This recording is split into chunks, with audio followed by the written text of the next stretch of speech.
tarde. Esta é a 13ª aula em regime de ensino remoto emergencial da disciplina Tópicos Especiais de Metafísica 1, segundo semestre letivo de 2020. Nós estamos, 3 aulas, é a 4ª, vai ser hoje, às voltas com o paradoxo de McTaggart. Eu quero apresentar hoje para vocês o paradoxo mais implausível de todos à primeira vista, né? Nada parece mais implausível do que a alegação de que, embora passado, presente e futuro sejam determinações incompatíveis, todo o termo tem todas essas 3 determinações, o que implica contradição. Nós vimos que o problema todo consiste em que a defesa do senso comum, da ideia de que não há contradição, porque nenhum evento é simultaneamente passado, presente e futuro, que não é ao mesmo tempo que um evento tem essas propriedades, mas em tempos diferentes, abre o caminho para a pergunta de McTaggart: bom, mas então, se não é ao mesmo tempo que um evento tem essas propriedades, qual é o tempo em que ele tem essas propriedades? E essa é a pergunta que engendra o regresso infinito da contradição. Quando é que algo é passado, presente ou futuro? Bom, a resposta pode ser ou no passado, no presente ou no futuro. E isso reproduz a contradição. Se eu digo que algo é passado, no passado, no presente ou no futuro, presente, no passado, no presente ou no futuro, futuro, no passado, no presente ou no futuro, eu tenho, onde eu tinha antes 3 determinações incompatíveis, eu tenho 9, várias das quais incompatíveis, porque se algo é presente no passado, não pode ser futuro no presente, por exemplo. E isso vai regredir indefinidamente. No próximo passo nós vamos ter 29 determinações, várias delas incompatíveis entre si, no seguinte 81 e assim por diante. Bom, eu quero apresentar hoje uma sugestão do filósofo William Lane Craig. Esse é um filósofo curioso. Se vocês procurarem por ele na internet, William Lane Craig, vocês vão ter uma surpresa. Eu cheguei a pensar por um tempo que havia 2 filósofos com esse nome, que não podiam ser a mesma pessoa. Um trabalha com filosofia do tempo, e trabalha com grande competência em termos de filosofia do tempo, e o outro é um apologista cristão, cujo esporte preferido é desafiar filósofos ateus para debater a existência de Deus, e que escreve livros como, por exemplo, As Provas Históricas da Ressurreição de Jesus Cristo. Um pastor, né? Pois bem, é o mesmíssimo filósofo que escreve filosofia do tempo com grande competência e disputa questões religiosas com bastante competência também. Tá?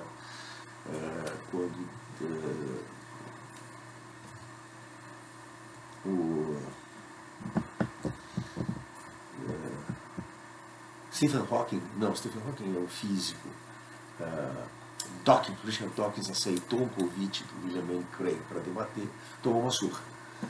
Porque Craig é um filósofo muito sofisticado, embora o que quer que a gente pense das suas convicções religiosas.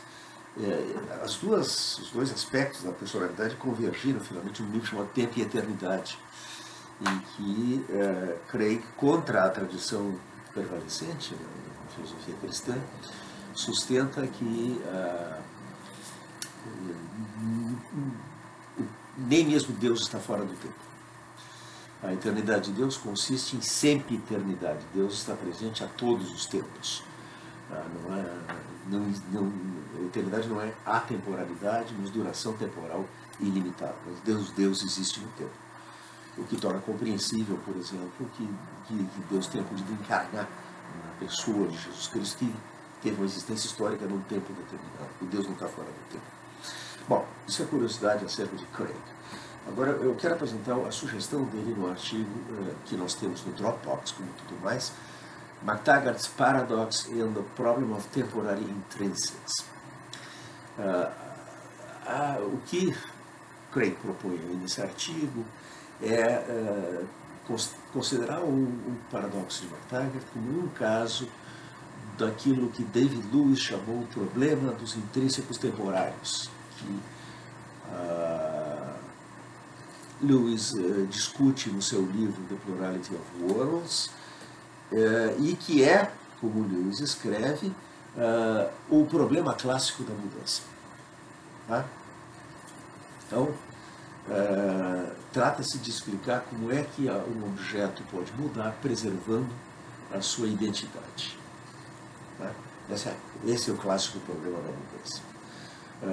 E mudar aqui significa adquirir ou perder propriedades intrínsecas, porque propriedades relacionais, como nós vimos, dão lugar a mudanças puramente nominais, aquilo que Goethe chamou Cambridge Change, como quando, pelo fato de que Teeteto cresce, Teeteto torna-se maior do que Sócrates, e nós temos como consequência, e isso é mudança, nós temos como reflexo que Sócrates torna-se menor do que Teeteto, e nós deveríamos dizer que isso é mudança também, que soa absurdo, já que Sócrates permanece do mesmo tamanho. Tá? O problema dos intrínsecos temporários, então, é o problema da identidade e da mudança intrínseca. Tá? A pergunta é como é que um objeto pode ser idêntico a si mesmo, em dois tempos diferentes, se ele possui propriedades intrínsecas diferentes nesses tempos. Tá?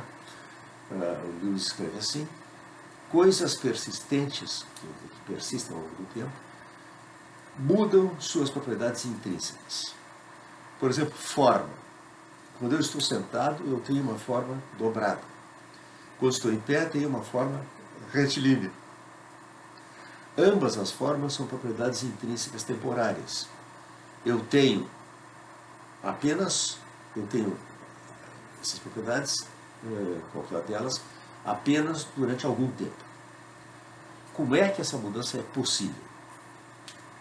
Bom, uma formalização do problema é proposta por Trenton Merricks, um outro filósofo que também é um filósofo cristão, aliás, é presidente da Associação Latino-Americana de Filósofos Cristãos. Os cristãos são fascinados pela filosofia do tempo. Merricks era um artigo intitulado Endurance and Indiscernibility, publicado no Journal of Philosophy. Merricks apresenta o problema assim: o problema resulta de nós tentarmos aplicar o princípio leibniziano da indiscernibilidade dos idênticos à identidade diacrônica, isso é, a identidade de um objeto através do tempo.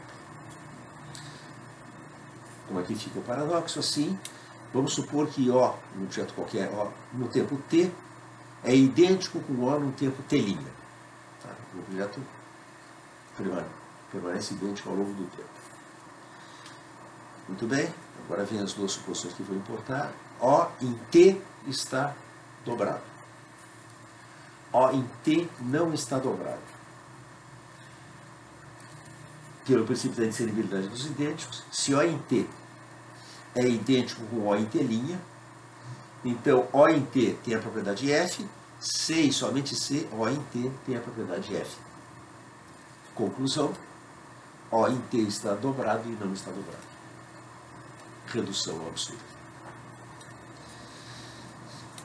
O problema dos intrínsecos temporários, portanto, visa mostrar que nenhum objeto pode existir em dois tempos em que ele difere quanto às suas propriedades intrínsecas. David Lewis, quando discute o problema, no Locus Classicus, que é o livro The Plurality of Worlds, apresenta três soluções possíveis ao problema. Ele vai tratar depois de passar a peneira e selecionar apenas uma delas dessas três. Vamos lá. Primeira solução. Contrariamente ao que a gente poderia pensar, mudança, formas, está dobrado, está reto, né? Formas não são propriedades intrínsecas genuínas. Isso aqui é semelhante à definição de mudança de Bertrand Russell, vejam bem. São propriedades disfarçadas que uma coisa que perdura tem em relação com tempos. Uma e a mesma coisa, aqui eu vou ter que forçar o português a introduzir um neologismo como Lewis faz em inglês. Ele fala em endurance, endurar. Tá? a gente tem uma palavra que é derivada daí no português, que é aplicada a torneios, por exemplo, de motocicleta, o enduro. Não é? Bom, uma e a mesma coisa, endurante, pode ter a mesma relação de forma com alguns tempos, tá? E de forma dobrada em relação a alguns tempos, perdão, e de forma retilínea em relação a outros tempos. Em si mesmo, considerada a parte de suas relações com outras coisas, não tem forma nenhuma. E do mesmo modo para todos os outros aparentes intrínsecos temporários. Todos devem ser interpretados como relações que algo com uma propriedade intrínseca absolutamente imutável tem com tempos diferentes. Será que nem Russell? A gente não diz que um objeto é F, nem que não é F, a gente diz que ele é F em T e não F em T'. Ou seja, ele guarda a relação de ser F em com certos tempos que não tem com outros tempos. Segunda solução, que como nós vimos, erradicava completamente a ameaça do regresso infinito de McTaggart, o presentismo defendido, entre outros, por Arthur Pryor, que nós vamos ver pelo próprio Craig em seguida. Segunda solução. As únicas propriedades intrínsecas de uma coisa são as que ela tem no momento presente. Outros tempos são como histórias falsas. São representações abstratas compostas com os materiais do presente que representam, correto ou incorretamente, a maneira como as coisas são. Quando alguém tem propriedades intrínsecas diferentes de acordo com algum desses tempos fictícios, isso não significa que esta coisa ou qualquer outra coisa simplesmente as tem. Assim como um homem não é corrupto segundo o Times ou honesto segundo o News. Terceira solução. As diferentes formas, dobrado, reto, e as diferentes propriedades intrínsecas em geral pertencem a coisas diferentes. A endurância deve ser rejeitada em favor da perdurância. Nós perduramos. O que quer dizer isso? Nós somos compostos de partes temporais. A ideia foi introduzida em filosofia por Quine, em Identity, Ostension and Hypostasis, que está no livro Ontological Relativity and Other Essays, e é uma ideia que provém da teoria da relatividade, que trata objetos físicos como somas meiológicas, agregados de estágios temporais. Tá? Então, nós perduramos, isso é, somos feitos de estágios temporais, e nossas propriedades intrínsecas temporárias são propriedades dessas partes em que elas diferem umas das outras. Então, nós não temos Sócrates às 3 da tarde sentado e Sócrates às 4 da tarde em pé. Nós temos Sócrates às 3 da tarde, é uma entidade, com a propriedade de estar sentado, e Sócrates às 4 da tarde, uma outra entidade, com a propriedade de estar em pé. Esses dois estágios temporais têm essas propriedades quando as têm atemporalmente. Tá? Cada estágio temporal tem as propriedades que tem e as tem permanentemente. Portanto, não há problema nenhum. Não há problema de explicar como coisas diferentes podem ter propriedades intrínsecas diferentes. Essa vai ser a solução preferida do Lewis, que pressupõe, na terminologia de McTaggart, uma teoria B do tempo. O tempo é essencialmente série B. E que nega a realidade objetiva de tempos, de tempos A, isso é, de fatos A, fatos passados, presentes e futuros, e nega também o devir temporal. Tá? Em contraste com a solução presentista, que pressupõe uma teoria pura A do tempo, de acordo com a qual apenas entidades, as únicas entidades temporais que existem são as entidades presentes. Ora, o paradoxo de McTaggart é um caso, sugere Craig, do problema dos intrínsecos temporários. Determinações A, passado, presente e futuro, são tomadas como propriedades intrínsecas que são exemplificadas por itens temporais. Mas um evento E não pode ter as propriedades da presentidade e da passadidade, por exemplo, porque são propriedades diferentes e de fato incompatíveis. Não adianta dizer que E possui presentidade e passadidade em tempos diferentes, porque isso é precisamente o problema dos intrínsecos temporários. Como é que E pode ser idêntico quando possui propriedades intrínsecas diferentes em tempos diferentes? Se E foi presente e é passado, então E sofreu uma mudança nas propriedades temporais intrínsecas. Mas, nesse caso, como é que E pode preservar sua identidade se tem propriedades intrínsecas diferentes em tempos diferentes? Não podemos estar falando de dois eventos diferentes, porque nesse caso não se poderá dizer que E estava presente e é passado, foi presente e é passado.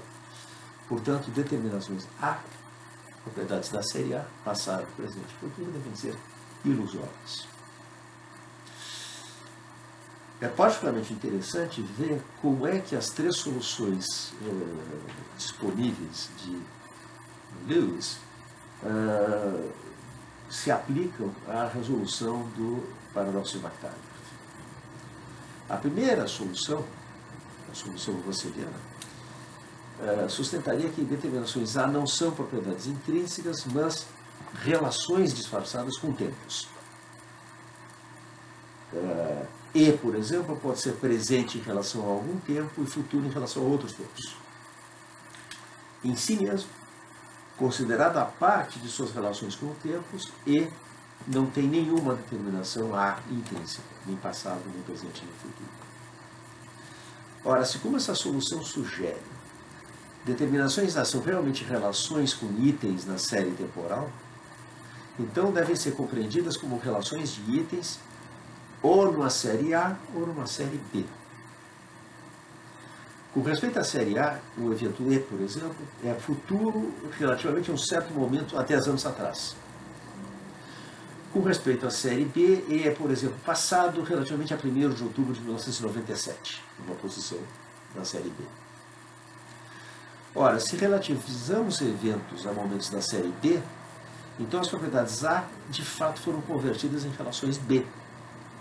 Dizer, por exemplo, que E é passado relativamente a 1º de outubro de 1997 é dizer que E é anterior a 1º de outubro de 1997.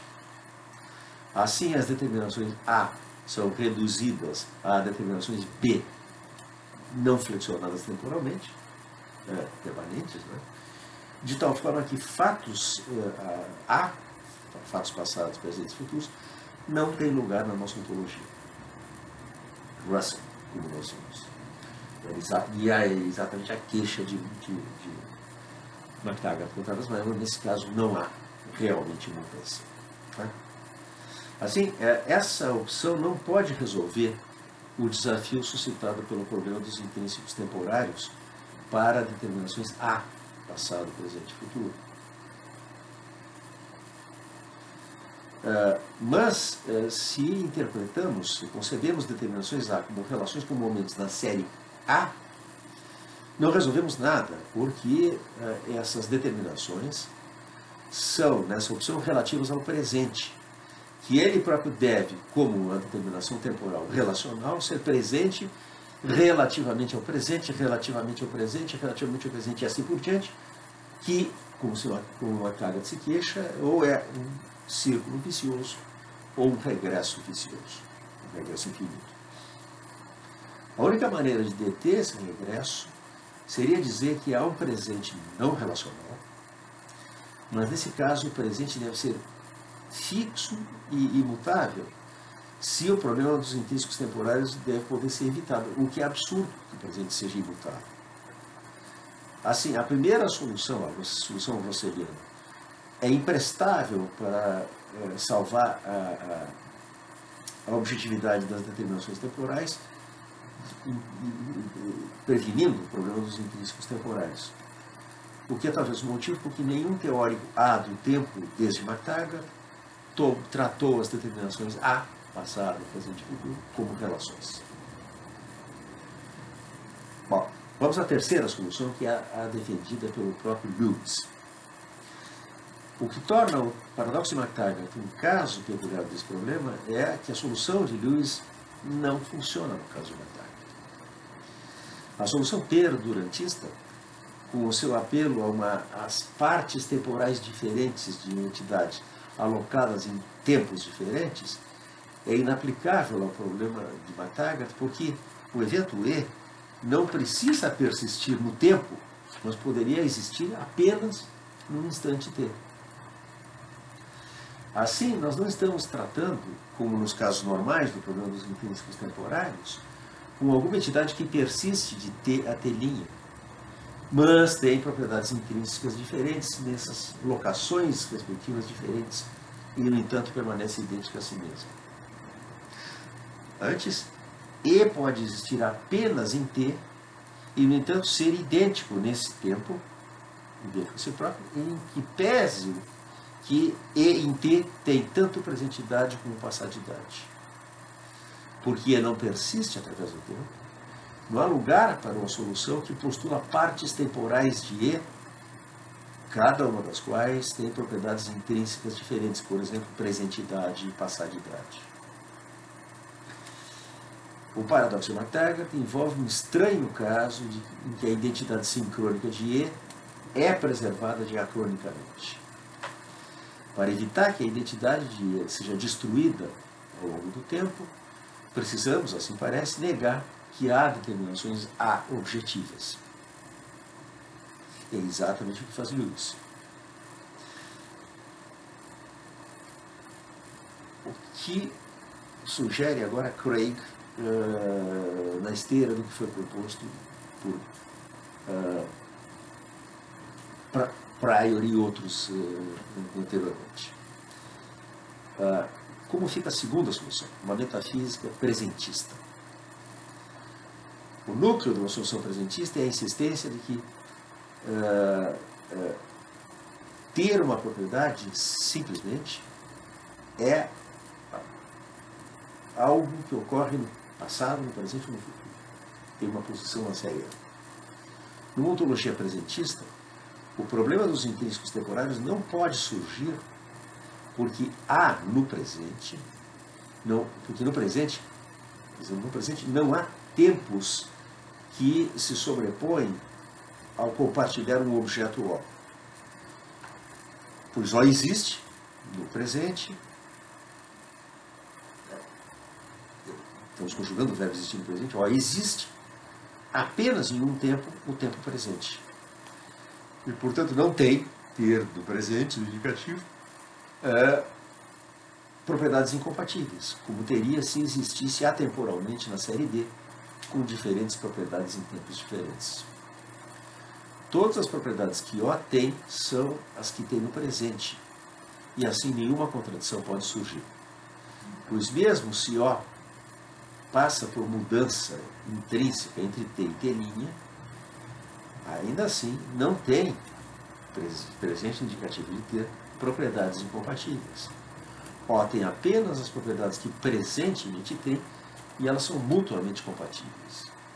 Então, o argumento inicial do Merrick, vamos lembrar como que era, a formulação do paradoxo, O em T é idêntico a O em T é idêntico a O em T asterisco, O em T está curvo, O em T não está curvo. Se O em T é idêntico a O em T asterisco, então O em T tem a propriedade F, C e somente C, O em T tem a propriedade F. Por conseguinte, O em T está curvo e não está curvo. Paradoxo, redução ao absurdo. Numa ontologia presentista isso não vai acontecer, porque olha qual é o resultado que nós temos. O existiu em T e existe em T'. O estava curvo em T. O não está curvo em T'.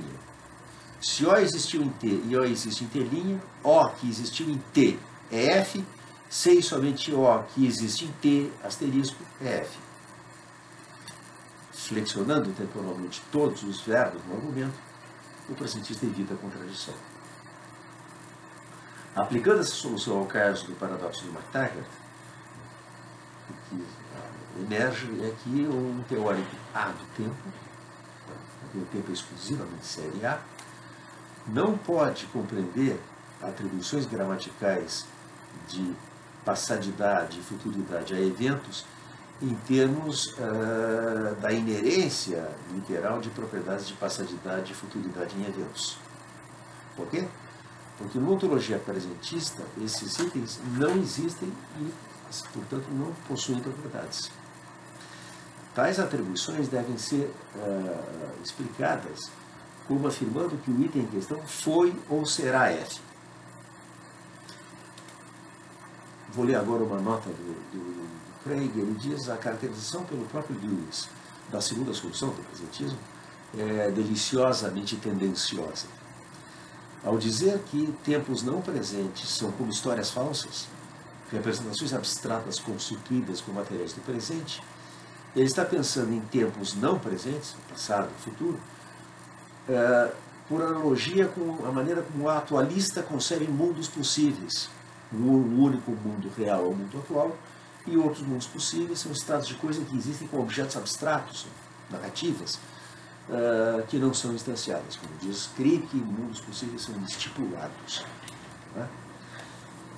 Como um teórico de contrapartes, um realista modal, e os outros mundos possíveis são tão reais quanto o mundo atual, a única diferença é que nós ocupamos o mundo atual, e em outros mundos possíveis nós temos contrapartes a um habitante de um outro mundo possível, que é como Paulo é, mas com propriedades diferentes. Tá? Como um teórico de contrapartes, Lewis rejeita esses outros mundos com o mesmo desdém com que ele rejeita outros tempos não presentes. Tomando de empréstimo a analogia de Lewis, podemos caracterizar o presentismo ao tomar estados de coisa flexionados temporalmente, passados, presentes e futuros, como constituintes de mundos possíveis. O mundo possível temporal é um estado de coisas possível maximal em certo tempo T. Mundos possíveis flexionados temporalmente que fossem assim, que existem ou existirão, se dão se realizam nesses mundos atuais flexionados temporalmente, passados, presentes e futuros. O mundo atual flexionado em T será o mundo atual que se dá quando o ser presente de T se dá, ou, portanto, quando T é presente. A história de todo mundo possível M será todos os mundos possíveis, passados, presentes e futuros, constituídos por estados de coisa implicados por M, e cada T sucessivo sendo presente a M. Dizer que uma entidade temporal X existe num mundo possível, passado, presente ou futuro, MT, é dizer que se MT fosse atual, então X existiria no tempo presente. Dizer que X existe no mundo atual, flexionado temporalmente, alfa T, é dizer que quando alfa T se torna atual, então X existe presentemente. Cada mundo possível flexionado temporalmente existe em cada um desses mundos. O mundo atual, flexionado temporalmente V, é o estado de coisas maximal que se dá quando no tempo presente. Quando, se algum outro mundo possível temporal fosse atual, então V não se realizaria, mas ainda existiria como um estado de coisas, um mundo possível temporal, um estado de coisas possível temporal.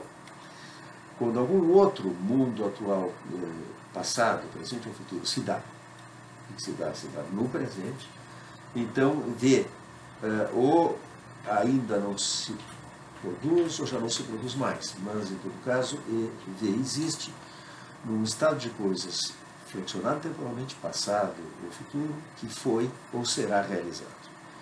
Como V apenas no presente atual, nenhum desses outros mundos flexionados temporalmente, para nada falar de mundos possíveis flexionados temporalmente, é presentemente atual, embora tenha sido ou venha a ser no futuro atual.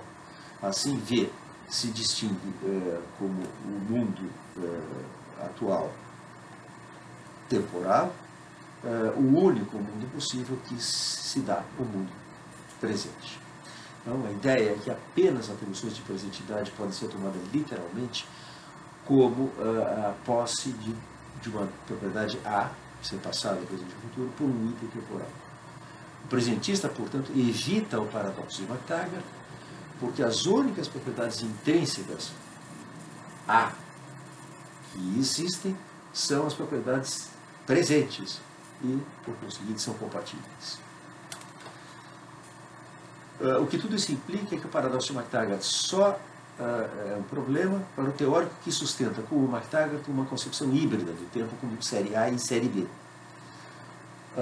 que conecta uma ontologia A com determinações A, uma ontologia B, perdão, com determinações A objetivas não relacionais. Um teórico desses se enreda no problema dos intrínsecos temporários, porque não pode explicar como é que E em T poderia, em T, ter as propriedades intrínsecas da presentidade e agora em T' ter as propriedades intrínsecas de passadidade, no entanto permanecer o mesmo evento na transição de T para T'. Essa conclusão é altamente significativa porque a maioria dos proponentes, dos defensores hoje do paradoxo de MacTaggart, como Smart, Williams, Mellor, Oaklander e assim por diante, apresentaram o paradoxo de MacTaggart como uma refutação da teoria A do tempo. Enquanto de fato o paradoxo não tem nenhuma consequência para uma teoria puramente A do tempo, como as de Brod, Pryor, Christensen, Levinson e outros, o próprio Craig. Por outro lado, teorias híbridas A e B, como Markov, Schlesinger e Smith, estão seriamente inquietadas. Se essa análise é correta, então o debate sobre o paradoxo de MacTaggart precisa ser redirecionado para uma discussão sobre a defensibilidade da metafísica presentista. Pois, como Le Poidevin, um dos mais vigorosos defensores do paradoxo de MacTaggart, reconhece, o presentismo, citação de Le Poidevin, representa a única maneira de barrar a prova de MacTaggart da irrealidade do tempo, que é consistente com a suposição de propriedades não relacionais de passadidade, presentidade e futuridade. A discussão do paradoxo de MacTaggart abre-se para um campo fecundo de discussão na consideração dos argumentos pró e contra o presentismo. Porém, mais uma nota de Craig acerca de Lewis, ele diz a caracterização pelo próprio Lewis da segunda solução, que é o presentismo, é quase uma brincadeira e não algo sério. Ele diz que o presentista nega a persistência, embora o presentista, a explicação que o presentista dá da endurância no tempo, satisfaça a definição do próprio Lewis de que algo persiste sem somente ser, de uma maneira ou de outra, existe em vários tempos. Ele alega que numa ontologia presentista, nós devemos dizer que não temos passado nem futuro, coisa que ninguém acredita. Ele diz, nenhum homem pensa que não tem passado, nenhum homem pensa, a menos que seja no momento da sua execução na guilhotina, que não tem futuro também. Mas, responde Craig, com certeza, segundo o presentismo, eu tenho um passado, no sentido de que eu existi em e vivi através de tempos que foram presentes. E eu tenho um futuro no sentido de que eu existi e existirei em tempos outros que serão presentes. Não precisamos de razões mais substantivas que essa para rejeitar a solução. Precisamos de razões mais substantivas que essa para rejeitar a solução presentista ao problema dos intrínsecos temporários, aí compreendido como um caso especial o problema de MacTaggart. Bom, na quarta-feira da semana que vem nós vamos ter a nossa primeira prova. Então, minha proposta daqui até lá é a seguinte. Nós hoje encerramos o exame do paradoxo de MacTaggart. Então, nós vamos ver a história da discussão subsequente, a qual eu creio que faz alusão no final da análise que eu acabei de apresentar, quando ele menciona os defensores de uma teoria A, os defensores de uma teoria B do tempo, e assim por diante. O que eu proponho fazer é o seguinte, na aula de quarta-feira, próxima quarta-feira, depois da manhã, eu vou fazer uma apresentação retrospectiva de tudo que nós vimos até aqui, E eu quero dedicar a aula da segunda-feira da semana que vem para eu quero fazer uma aula síncrona. Nós vamos estar todos online, eu vou dar o link depois para vocês, e a partir das 16h30 nós vamos conversar, eu vou tirar dúvidas de vocês com vistas à realização da prova na quarta-feira seguinte, tá? Que vem a ser a quarta-feira 24. Tá? Bom, até lá então, até a revisão geral na próxima quarta-feira, dia 17.